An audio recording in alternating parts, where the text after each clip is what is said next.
محترم احبہ، نماز کسی حال میں معاف نہیں۔ بیماری کی حالت میں بھی نماز فرض ہے۔ کھڑے ہو کر نہیں پڑھ سکتے تو بیٹھ کر پڑھیں، بیٹھ کر نہیں پڑھ سکتے تو لیٹ کر پڑھیں، پانی نہیں ہے تو تیمم کر لیں۔ نماز تو میدان جنگ میں بھی معاف نہیں ہے۔ محترم احبہ، نماز چھوڑنا تو بہت بڑی بات ہے، تارک الصلاح ہونا تو کجا۔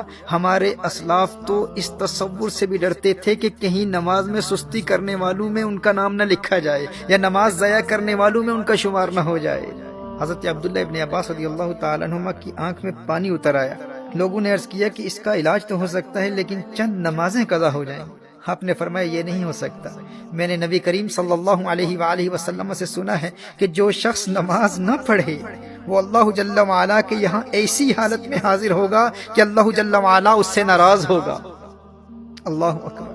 کہا کہیں میرا اللہ ناراض نہ ہو جائے۔ حدیث شریف میں آتا ہے نا کہ من لقی اللہ وہو مودع للصلاۃ، جو اللہ جل وعلا سے یوں ملاقات کرے کہ وہ نماز کو ضائع کرنے والا ہو تو اللہ جل وعلا اس کی کسی نیکی کی پرواہ نہیں کرتا۔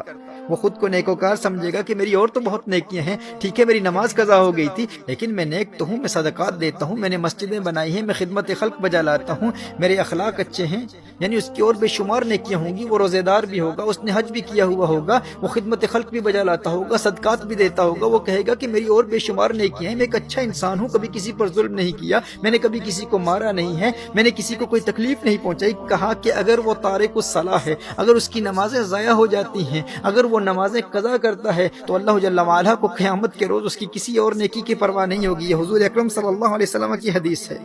اور ایک حدیث شریف میں آتا ہے من ترک الصلاۃ لقی اللہ وہو علیہ غضبان۔ اللہ اکبر! کہا کہ جس نے نماز ترک کی قیامت کے روز وہ اللہ جل وعلا سے اس حال میں ملے گا کہ اللہ اس سے ناراض ہوگا اور اس سے اللہ کے غضب کا سامنا کرنا پڑے گا۔ محترم احبہ، نبی کریم صلی اللہ علیہ وآلہ وسلم نے ارشاد فرمایا کہ قیامت کے روز بندے سے سب سے پہلے اس کی نماز کے متعلق سوال ہوگا۔ اس سے پوچھا جائے گا نماز پڑھتا تھا کہ نہیں۔ اور ایک روایت میں ہے کہ وہ قیامت کے دن اس طرح آئے گا کہ اس کے چہرے پر 3 سطروں میں لکھا ہوگا۔ پہلی سطر میں لکھا ہوگا اے اللہ کے حق کو ضائع کرنے والے، اور دوسری سطر میں لکھا ہوگا اے اللہ کے غضب کے ساتھ مخصوص، اور تیسری سطر میں لکھا ہوگا کہ جس طرح تو نے دنیا میں اللہ کے حق کو ضائع کیا اسی طرح آج تو اللہ کی رحمت سے مایوس ہوگا۔ آج تو اللہ کی رحمت سے مایوس ہوگا۔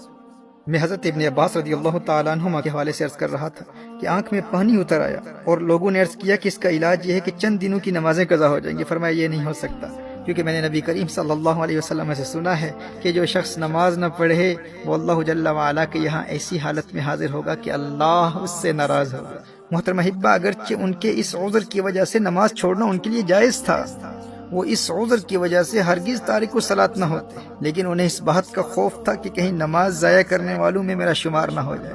اور ایک روایت میں تو آیا ہے کہ انہیں کہا گیا کہ آپ کی نمازیں قضا نہیں ہوں گی، بس 5 دن زمین کے بجائے بلند لکڑی پر سجدہ کرنا ہوگا، یعنی زمین پر سجدہ نہیں کر پائیں گے، سجدہ کریں گے لیکن بلند لکڑی پر سجدہ کرنا ہوگا۔ تو حضرت عبداللہ ابن عباس رضی اللہ تعالیٰ عنہما نے ارشاد فرمایا 1 رکعت بھی اس طرح ادا نہیں کروں گا۔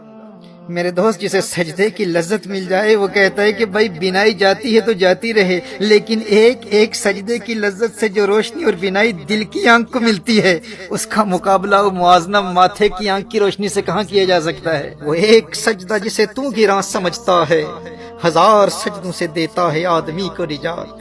وہ سجدہ روح زمیں جس سے کانپ جاتی تھی اسی کو آج ترستے ہیں ممبر و محراب۔ ویسے تو مسجدوں میں ہزاروں سجدے کرنے والے ہوتے ہیں، لیکن جس سجدے کو آج ممبر و محراب ترستے ہیں وہ سجدہ کون سا ہے؟ یہ وہ سجدہ ہے جو اس قدر انہماک قلب اور حضوری قلب سے ادا کیا جاتا ہے کہ بندے میں ایسی انقلابی روح پیدا کر دیتا ہے کہ بندہ در در کی ٹھوکریں کھانے سے ہمیشہ ہمیشہ کے لیے آزاد ہو جاتا ہے۔ در در دیے در در نالوں در بن جا ایک دردا، چول کتا کیوں اخویندائیں در بن وقتاں وردہ۔ جب وہ ایک در کا در بن جاتا ہے پھر اللہ جل وعلا اسے در در کی در در سے ہمیشہ ہمیشہ کے لیے آزاد کر دیتا ہے۔ جب وہ اللہ کی بارگاہ کا منگتا بن جاتا ہے پھر کسی اور کی بارگاہ میں جولی پھیلانے کی حاجت کبھی پیش نہیں آتی۔ در در دیے در در نالوں در بن جا ایک دردا، چول کتا کیوں اخویندائیں در بن وقتاں وردہ۔ وہیں سجدہ ہے لائق اہتمام کہ ہو جس سے ہر سجدہ تجھ پہ حرام۔